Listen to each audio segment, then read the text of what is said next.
गति पुष्ट होने का लक्षण यह है कि हम जिनकी शरण में है उनकी स्मृति स्वाभाविक होने लगे।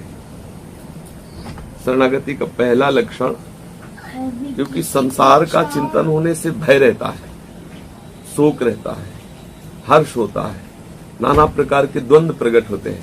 शरणागत निर्द्वंद होता है। कब? जब सतत भगवत स्मरण होता है। हम जिसकी शरण में है उसका स्मरण बढ़ने लगे, उसकी स्मृति में हमारा मन खींचने लगे अपने आप। जैसे अभी होता है, हमें बिना सुख के बिना स्वाद के करना होता है, पर शरणागति जिसकी हो जाती है अंदर से कि मैं प्रभु का हूँ, उसे भजन खींचना नहीं पड़ता, स्वाभाविक होता है। जहाँ प्रभु का भजन स्वाभाविक होता है वहाँ धैर्य, निर्भयता, निश्चिंतता, शोक रहित, संशय रहित, विपरीत भावना का त्याग, ये लक्षण आने लगते हैं। यदि हमारे अंदर भय है, कल सत्संग में चर्चा हुई थी कि शरणागत के पीछे भगवत कृपा से अनंत शक्ति सामर्थ्य प्रभु अपनी भागवतिक शक्ति को लगा देते हैं।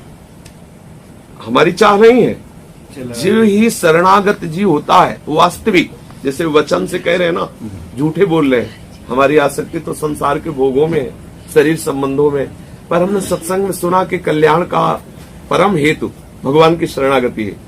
तो अंदर से नहीं हो रहा, पर हम बाहर से कह रहे हैं श्री कृष्ण आपकी शरण में, तो श्री कृष्ण बहुत करुणामय है, इस बात को स्वीकार कर लेते हैं। अंदर से सारा विषय प्रपंच भरा हुआ है, अंदर से संसार का राग भरा हुआ है, लेकिन वचन से उसने बोला कि हे श्री कृष्ण मैं आपकी शरण में हूं, तो श्री कृष्ण स्वीकार कर लेते हैं। अब उसे साम दाम दंड भेद चारों से उसको अपने असलियत शरण में लाएंगे।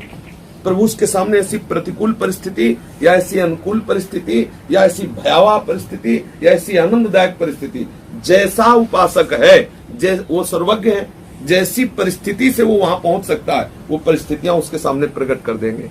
और जब साधक सच्चा शरणागत अंदर से हो जाता है तो उसके अंदर भय रहित हो जाता है, भय नहीं रह जाता। हम शरणागत है, इसकी पहचान हम में कोई भय नहीं होगा। कहीं भी उसको भेज दो, क्योंकि उसको पता है कि अब मेरा कुछ नहीं रह गया। भय मेरा नष्ट होने में होता है, जैसे मेरा शरीर नष्ट हो जाएगा, मुझे कष्ट होगा, मेरा जो कुछ है वो सब श्री कृष्ण का हो गया। और श्री कृष्ण अजेय है, उनको कोई जीत सकता नहीं, उनके सिवा कोई दूसरी सत्ता नहीं, उनकी सामर्थ्य हमारे पास है, इसलिए कभी भी भयभीत नहीं होता। जब आपके अंदर निर्भयता बढ़ने लगे, और वो तभी बढ़ेगी जब भगवत स्मरण बढ़ रहा। संसार का स्मरण निश्चित भय प्रदान करेगा। जहां संसार का राग, संसार का स्मरण है वहां भय है, और जहां श्री कृष्ण का स्मरण है वहां निर्भयता है। फिर शोक रहित होना, किसी भी तरह का कोई शोक उसके हृदय को स्पर्श नहीं कर सकता, क्योंकि उसको पता है कि हाँ सर्व सामर्थ्य, सर्व वस्तु स्वरूप, सर्वानंद स्वरूप, सर्वाधार, सर्वनियंता, सर्वाध्यक्ष प्रीतम हमारे हैं। जो भी नष्ट हो रहा है उससे उसको कोई शोक होने वाला नहीं, क्योंकि नाशवान का कोई भी नाश रोक नहीं सकता और अविनाशी का नाश हो नहीं सकता। इस सत्य वस्तु का ज्ञान शरणागत को हो जाता है, इसलिए वो कभी शोक नहीं करता। न सोचती न कांक्षती, कोई शोक नहीं और कोई आकांक्षा नहीं, क्योंकि पूर्णानंद स्वरूप श्री कृष्ण उसके प्रीतम है, इसलिए कोई आकांक्षा नहीं रह जाती। निश्चिंत, अब उसे कोई चिंता नहीं सताती। जब चिंता सताने लगे तो समझना शरणागति में बाधा प्रकट हो रही। शरणागति की भी कोटि होती है। जब संपूर्ण शरणागति हृदय में उतरेगी तो आप निश्चिंत हो जाएंगे। निश्चिंतता तभी बढ़ेगी जब हमारी शरणागति होगी। शरणागति का लक्षण निश्चिंतता। हर घटना में हमें श्री कृष्ण याद आ जाने चाहिए।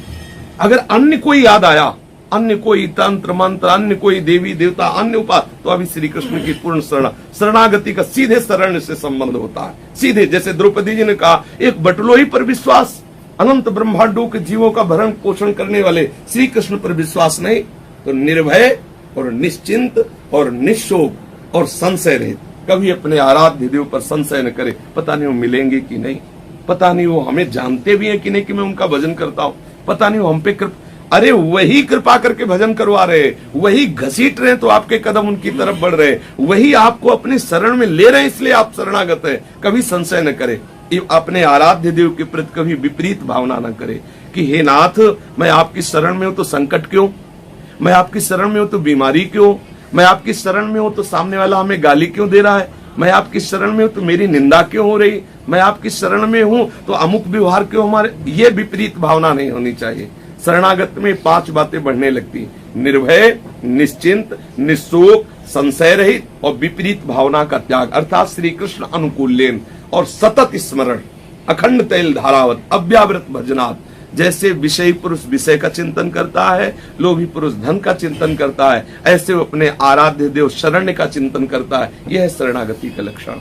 जैसे जैसे शरणागत होता जाएगा बेपरवाही आने लगेगी, एक मस्ती, एक निश्चिंतता, वो भरोसा, एक भरोसो, एक बल, एक आस, विश्वास, एक राम घनश्याम हित। चातक तुलसीदास जी कह रहे हैं, चातक की टेक की तरह अपने आराध्य देव का भरोसा, आराध्य देव का बल, आराध्य देव की आशा। बने तो रघुबर ते बने, बिगड़े तो भरपूर, तुलसी और अंते बने ताब निभे पे दूर। पूर्ण निश्चिंत हो जाता है, हमारे प्रभु के द्वारा ही सारी बात बनेगी, ऐसा उसको दृढ़ विश्वास होता है।